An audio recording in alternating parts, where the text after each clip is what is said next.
नमस्कार दोस्तों, before exam में आप सभी का स्वागत है। बजट सेशन है। बजट सेशन को हम डिस्कस कर लेते हैं। चलिए,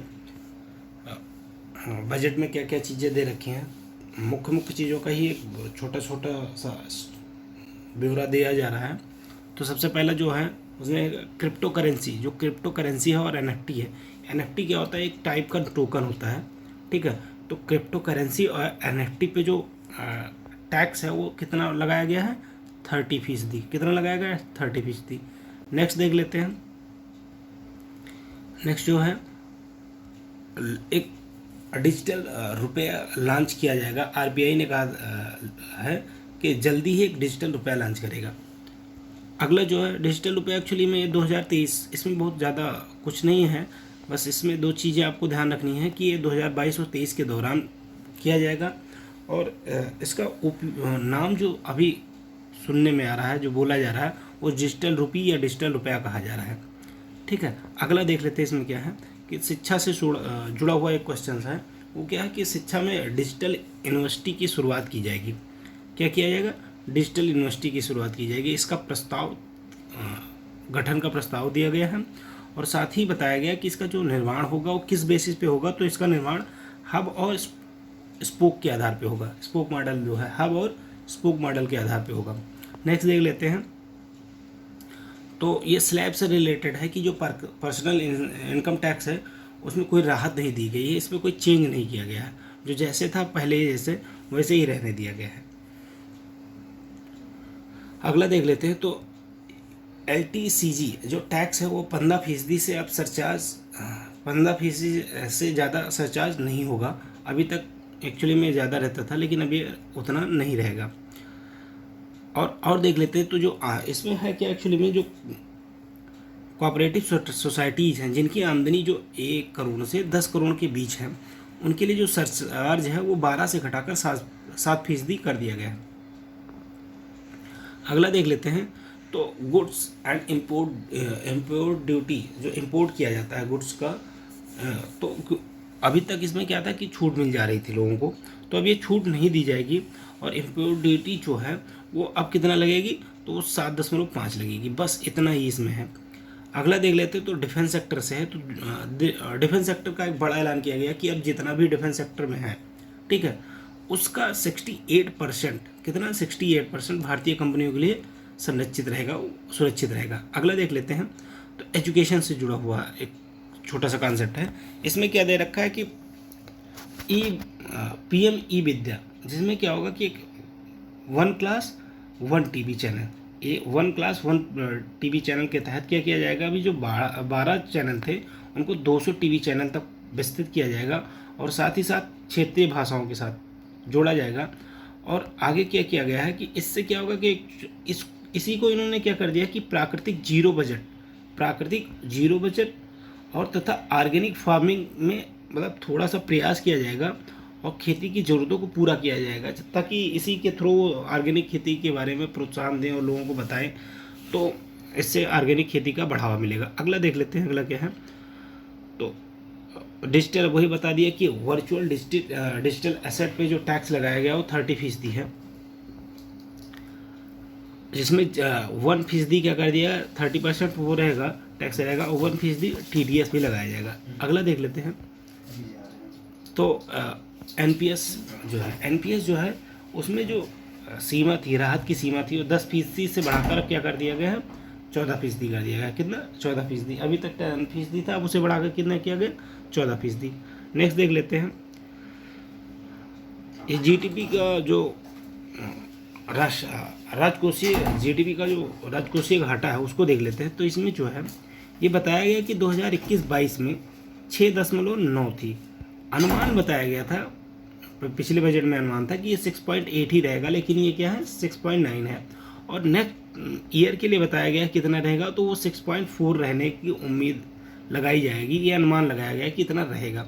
आगे देख लेते हैं। सरकार ने एक प्रस्ताव और दिया है कि जो ST-SC किसान हैं उनके लिए एग्रो फॉरेस्ट्री के लिए मदद की जाएगी। किसके लिए? एग्रो फॉरेस्ट्री, ये ध्यान रखिएगा। अगला जो है डिजिटल रुपी बता दिया कि 2022-23 में शुरू किया जाएगा, ठीक है। अगला देख लेते हैं। रक्षा कैप का भी बता दिया है। स्पेक्ट्रम से है कि जो 5G का स्पेक्ट्रम है, ऑक्शन मतलब ऑक्शन बोली जो लगेगी वो 2022 में ही लगेगी। ठीक है, अगला देख लेते हैं।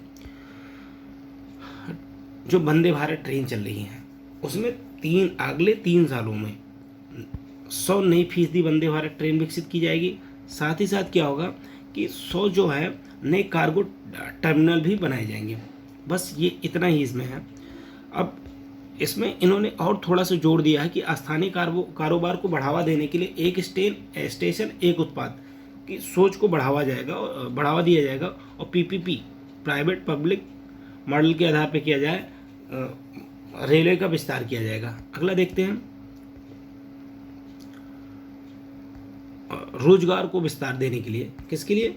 रोजगार को बढ़ाने के लिए सरकार का फोकस, उसके तहत उन्होंने कुछ दिया है कि सरकार क्या किया है, एक डिलॉयट इंडिया के साथ पार्टनर में ताप्ती घोषी एक्चुअली में MSME के सेक्टर में रोजगार क्षमता बढ़ाया जाएगा। कौशल रोजगार सृजन और भर्ती व अधिक ध्यान दिया जाएगा, इन पे दिया जाएगा। एक्चुअली में सरकार चाह रही है कि MSME के सेक्टर में ग्रोथ किया जाए और उसके थ्रू ही रोजगार को ज़्यादा बढ़ाया जाए। ठीक है, आगे देखते हैं। तो PM आवास के थ्रू बताया गया कि 80 लाख नए मकान दिए जाएंगे। ठीक है, और इसके लिए इन्होंने कितने 48,000 करोड़ आवंटित किए गए हैं। कितना? 48,000 करोड़।